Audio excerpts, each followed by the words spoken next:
Spot transactions बिल्कुल वैसी ही होती है जिससे बायर और ट्रेडिंग के दरमियान होती है ना, बायर और सेलर्स काउंटर पे खड़े हुए, आपने दुकानदार से सामान लिया, उसको पैसे दिए। बिल्कुल। आज से पहले, अब तो वैसे स्पॉट ट्रांजैक्शंस सिंगल डे की है, लेकिन आज से पहले स्पॉट ट्रांजैक्शन 2-3 दिन लगती थी कि वो दुबई से पैसा आता था बैंक में, वहां से रेमिटेंस आ। अब जैसे जैसे बैंकिंग चैनल कंप्यूटराइज और स्ट्रांग होता जा रहा है, spot transaction quickest and fastest होती जा रही है। लेकिन अभी भी मैक्सिमम वो 2 डेज के अंदर ही लॉक होनी है, 2 डेज क्रॉस नहीं करना है। अगर कोई आपकी ट्रांजैक्शन किसी वजह से है तो विद इन 2 डेज वो हर सूरत में कॉन्ट्रैक्ट क्लियर होने चाहिए। अब तो ये हुआ है कि आप दुबई में पैसा जमा कराते, सॉरी, आप लोगों ने ऑब्जर्व किया होगा जैसे अलाइड बैंक वगैरह का ऐड आता है रफ्तार का, वो ये दिखाते हैं कि उधर वो काउंटर पे जमा कर रहा है, इधर आप यहाँ पाकिस्तानी काउंटर से खरीद रहे हैं। तो स्पॉट ट्रांजैक्शन यही है। स्पॉट ट्रांजैक्शन के बाद दूसरी ट्रांजैक्शन जो होती हैं फॉरवर्ड है। फॉरवर्ड ट्रांजैक्शन आप इसलिए करते हैं कि फ्यूचर का जो आउटकम्स है उसको अभी सिक्योर करना चाहते हैं, वो अपने टाइम पे ही प्ले करेगा जब उसकी डेट आएगी। देखो, हमने अगर थोड़ा सा डेरिवेटिव्स याद हो तो फॉरवर्ड ट्रांजैक्शंस डेट बेस होती है, जब तक उसकी एक्चुअल डेट या फ्यूचर डेट नहीं आएगी आप उसको कीप करते हैं। A forward transaction that's made for the future, this means the money does not actually come into play until the future. वो एक तरह से आपने लॉक करके या बुकिंग करके अपने लिए रख लिया है, जब वो बुकिंग डेट आएगी तो उस दिन वो मनी मार्केट में आएगी और वो सही आएगा। बहुत सारी, ज्यादातर फॉरवर्ड ट्रांजैक्शंस में मल्टीनेशनल कंपनीज होती हैं, बड़े बड़े लार्ज ऑर्गेनाइजेशन होती है जिनकी इंपोर्ट एक्सपोर्ट है, वो लोग ज्यादातर अपनी फॉरवर्ड ट्रांजैक्शंस लॉक करते हैं ताकि फ्यूचर में किसी भी किस्म के अनइवन आउटकम से वो बच सके। फॉरवर्ड ट्रांजैक्शन के बाद फ्यूचर ट्रांजैक्शंस है। This transactions are also forward, they deal the contract much like the forward. अच्छा, बुनियादी फर्क दोनों का वही है। फॉरवर्ड ट्रांजैक्शंस के तौर पे अगर लॉक किया तो 100% पेमेंट मुझे लॉक करनी पड़ेगी, और फ्यूचर ट्रांजैक्शन के तौर पे लॉक किया तो मैं मार्जिन्स में काम कर सकता हूं, मुझे पूरा पैसा देने की जरूरत नहीं है। मेरा उस वक्त हुआ, मैंने एक लेट सपोज बैंक से कहा कि मेरे लिए $1 लाख होल्ड कर लो, बैंक ने कहा सही है जी, फ्यूचर ट्रांजैक्शन, वो मैंने बैंक को मार्जिन पे लॉक करा लिया। जब ट्रांजैक्शन का टाइम आया तो बैंक ने मुझसे कहा हाँ भाई आपके $1 लाख रखे में पैसे दे। मैंने उस दिन देखा डॉलर अगर महंगा था, मैंने कहा यार एक काम करो बेच दो, और वो जो 30-40 पैसे का डिफरेंस बच रहा है वो मुझे ट्रांसफर कर देना। और अगर सस्ता हो गया तो मैंने कहा यार एक काम करो बेच दो, मुझे तो चाहिए नहीं था, मैं ये 50 पैसे का डिफरेंस है मेरे अकाउंट से एडजस्ट कर लीजिएगा। नॉर्मली तौर पे फ्यूचर ट्रांजैक्शंस में ब्रोकर्स होते हैं, फॉरवर्ड ट्रांजैक्शन में रियल ट्रेडर्स होते हैं। फॉरवर्ड ट्रांजैक्शन में ज्यादातर कंपनीज और रियल ट्रेडर्स होते हैं, फ्यूचर ट्रांजैक्शन में ज्यादातर ब्रोकर्स और मिडिल मैन होते हैं जो सिर्फ मार्केट की फ्लक्चुएशन से प्रॉफिट कमाना चाह रहे हैं। ओके, देन स्वैप ट्रांजैक्शंस, जो हमने अर्लियर भी पढ़ा है पहले कि सिर्फ स्वैप होता ही दो चीजों में, इंटरेस्ट में और करेंसी में।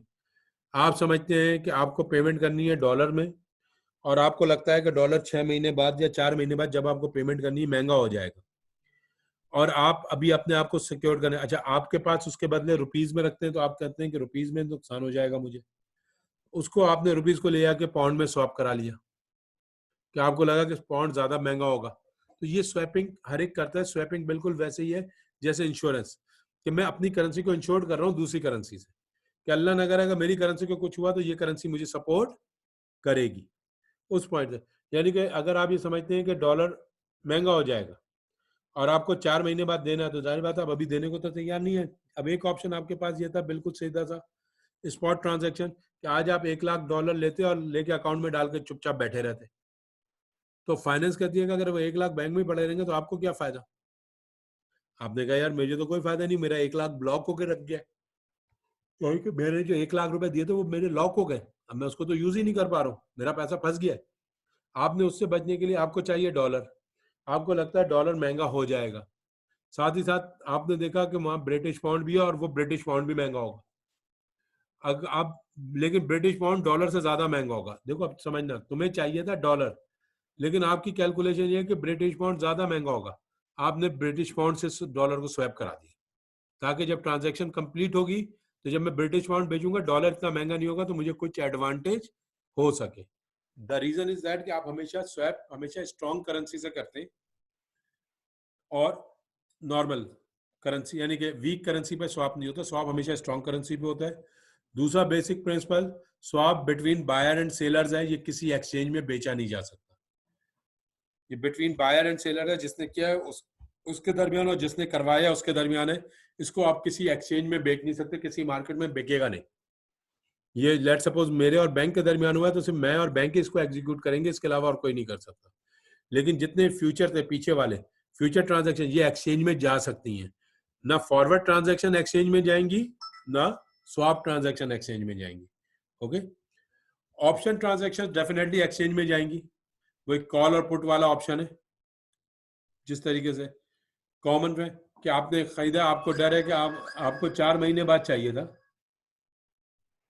हाँ सारी कोशिश नहीं, एक लास्ट टॉपिक तो नहीं है ये, आज का लास्ट है ये, लेकिन अभी 2 टॉपिक हम और कवर करेंगे क्योंकि जो कोर्स आउटलाइन आप लोगों के साथ चल रही है उसके साथ एक फॉरेक्स और एक एथिक्स, ओ सॉरी कमर्शियल बैंक और एक एथिक्स।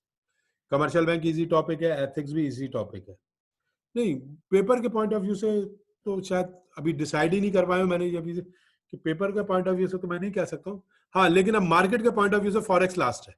अब बहुत टेक्निकल टॉपिक नहीं आएंगे, अब कमर्शियल बैंक का सिंपल आएगा। कमर्शियल बैंक भी एक बड़ा इंस्टीट्यूट है, तो मार्केट में कैसे काम करता है और मार्केट में काम करने के एथिक्स क्या है, वो ये दोनों जनरल है।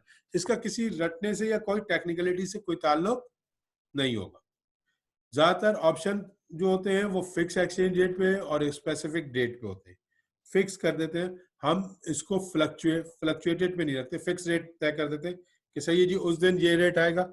जैसे अगर आपको याद हो जब हमने डेरिवेटिव्स किया था तो मैंने कहा था ऑप्शन इवेंट बेस होते हैं भाई।